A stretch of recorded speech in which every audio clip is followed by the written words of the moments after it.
Day one of the Boxing Day Test has been marked by tributes for the Spin King Shane Warne. The Men's Test Player of the Year award will be renamed after the late cricketer in his honour.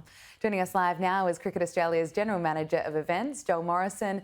Joel, thank you for your time. Such incredible scenes from the MCG yesterday. How did it all go from your perspective?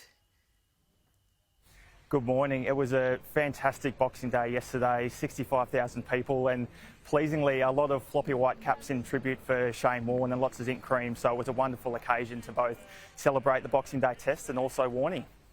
Yeah, we saw so many people wearing their floppy hats, wearing zinc out yesterday. Will this become a bit of a tradition at the Boxing Day Tests? It certainly could. It's where the great King did his magnificent work, and it was very much his stage. And now with the Shane Warne stand up in lights and the significant occasion that was yesterday with the floppy hats, it could well be a tradition to continue to nod the cap to the King. And hopefully we see plenty more floppy hats today for the rest of the test, and that could be a good indication that it may be a new tradition for cricket. What about the standing ovation? That was certainly powerful to see. Is that something that could be done every year? Well, it's such an occasion that is both a tinge of sadness but a reflection on such a magnificent career and someone who's had such a fantastic impact on many people's lives, both within cricket and outside of cricket. So on this occasion, we certainly thought it was very much a recognition that we wanted to give Warnie and his family, and a sense of closure as well to the community, because it was such a shock when he passed away earlier in the year, and we saw so many people turn up for his funeral at the MCG. So to give a sense of closure with the first Boxing Day Test without Warnie, it did feel so much different not having him there in the commentary box. So we're glad that we could pause to reflect on both the man but also the legacy he leaves our game. Wasn't it an emotional day for you? Yeah, it certainly was. I haven't known my cricket life without Shane Warne.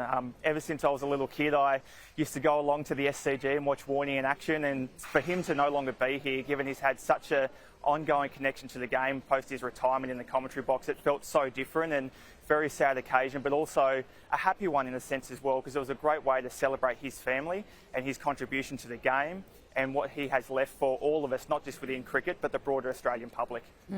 Yeah, an emotional day for many, no doubt. Shane Warne's children were at the game yesterday.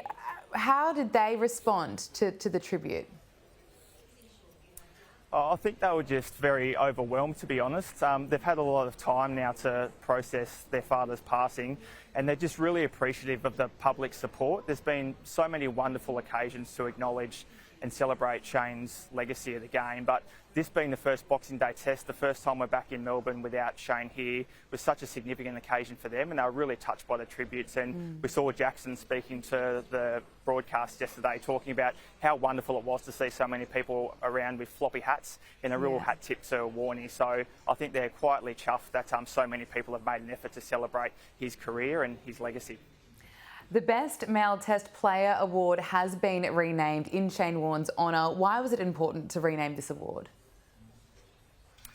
Well, he was such a huge figure of the game and made such a big impact in cricket through Test cricket, taking over 700 wickets. So, arguably just behind the Don as the greatest Australian Test player ever. So we thought it was a fitting way to recognise his legacy in the game. Indeed. Joel Morrison, thank you so much for your time. Good to be with you.